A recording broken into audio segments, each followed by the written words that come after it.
Allah Bapa, Putra dan Roh Kudus, terima kasih.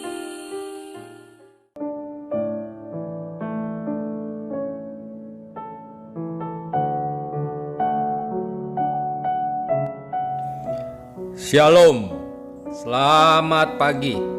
Sate pagi hari ini kita membahas doa Bapa kami dengan tema Jadilah kehendakmu di bumi seperti di sorga, dan subtema manusia menyembah diri dan manusia lain.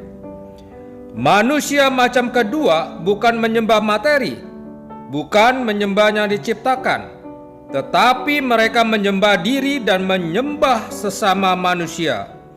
Jikalau di antara manusia ada orang yang lebih hebat, lebih pintar, lebih berjasa, lebih agung, dan mempunyai kuasa dan lebih besar daripada yang lain, lalu dianggap sebagai dewa karena kuasanya, kekuatannya, karena keunggulannya, karena pikirannya, karena politiknya yang begitu hebat, maka kita telah bersalah dengan memperilah mereka. Mereka adalah manusia dan bukan Allah, sedangkan Allah adalah Allah dan bukan manusia. Biar Allah diakui sebagai Allah, biar manusia diakui sebagai manusia. Ketika manusia memperlakukan segala sesuatu yang dicipta sebagai Allah, maka kamu telah bersalah. Ketika kamu memuja manusia sebagai Allah, kamu telah berdosa dan menghujat Allah, karena mereka hanya di tingkat manusia saja. Mengapa manusia mengagumi manusia yang lain? Karena pada orang itu ada kelebihan yang melampaui orang-orang lain, dan itu membangkitkan kekaguman dan dorongan untuk menghormati dia dan menyembah sujud kepadanya. Orang yang rendah pengetahuannya menyembah ciptaan sebagai Allahnya. Demikian juga orang-orang yang biasa menyembah orang yang luar biasa sebagai Allah atau dewa, padahal itu adalah Allah palsu. Mereka menjadikan orang lain yang luar biasa itu sebagai Allahnya, atau orang yang luar biasa itu menganggap dirinya layak menjadi Allah orang lain. Inilah dosa tentang menyembah kepada Allah yang jatuh dalam jerat dari iblis. Ada yang bernama Cheng Hui, jenderal yang tidak pernah kalah kemana saja dia pergi berperang. Semua jenderal lain mati di tangannya, tetapi akhirnya dia mati di tangan dua prajurit rendah yang membunuhnya. Mengapa prajurit rendahan itu berani membunuh dia? Padahal ada begitu banyak jenderal besar yang tidak berani melawan dia. Dia mati dibunuh oleh dua prajurit rendahan itu ketika dia sedang tidur. Mengapa mereka membunuh dia waktu dia sedang tidur? Karena Cheng Hui orang yang sangat kasar, dan dia selalu kasar terhadap bawahannya. Diktator-diktator dan pemimpin-pemimpin yang biadab, yang sangat kejam, dan yang terlalu keras kepada bawahannya sangat bahaya. Cheng Hui dibunuh oleh bawahannya dengan cara mereka bersekongkol dan berkata, "Jangan takut, dia begitu kasar, selalu memukul kita.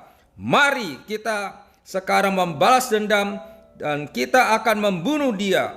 Mereka tidak berpikir bahwa dia seorang yang begitu penting untuk kerajaan selain Liu Bei. Pada waktu Cheng Hui mati, cerita Samkok sudah tidak lucu lagi. Sesudah dua orang ini mati, Liu Bei sedih sekali. Beberapa tahun kemudian, Liu Bei yang terlalu sedih itu pun mati juga. Setelah mati, mereka dijadikan dewa oleh banyak orang Tionghoa. Tapi, layakkah orang-orang seperti itu menjadi Allah kita?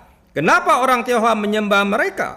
Karena pikirannya sangat agung, karena kemampuan militernya sangat hebat, Tetapi bagaimanapun hebatnya mereka, bagaimanapun berkuasanya mereka, mereka adalah manusia yang dicipta oleh Allah, dan segala sesuatu yang ada pada mereka sebagai jasa hanyalah karunia dan anugerah Tuhan Allah kepada manusia saja. Mereka sendiri tidak pernah mengatakan mereka itu Allah. Mereka sendiri tidak ada tujuan. Kalau Cheng Fei tidak tahu nantinya dia akan dibunuh oleh prajurit rendahan, mereka pun tidak ada telos, tidak ada tujuan, tidak mengetahui hari mereka akan menuju kemana. Bagaimana orang yang sendirinya tidak ada tujuan menjadi ilah yang menentukan tujuan kita? Mengapa engkau menuju kepada dia?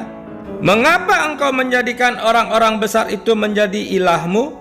Semua ini melanggar hukum Tuhan Allah. Yang menentukan hari depan saya adalah Allah yang lebih besar dari manusia. Yang menentukan tujuan alam semesta adalah Allah yang mencipta segala sesuatu yang tidak di dalam alam semesta.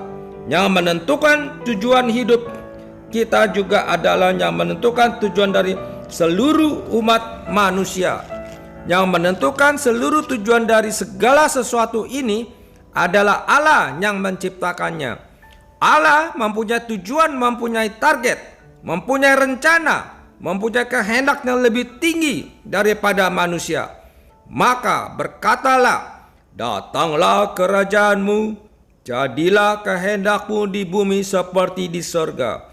Ketika kita berdoa demikian, itu berarti kita berdoa agar di dalam hidup kita, gereja kita, keluarga kita, negara kita, dan generasi kita, orang-orang melihat ada tujuan Allah bagi kita semua.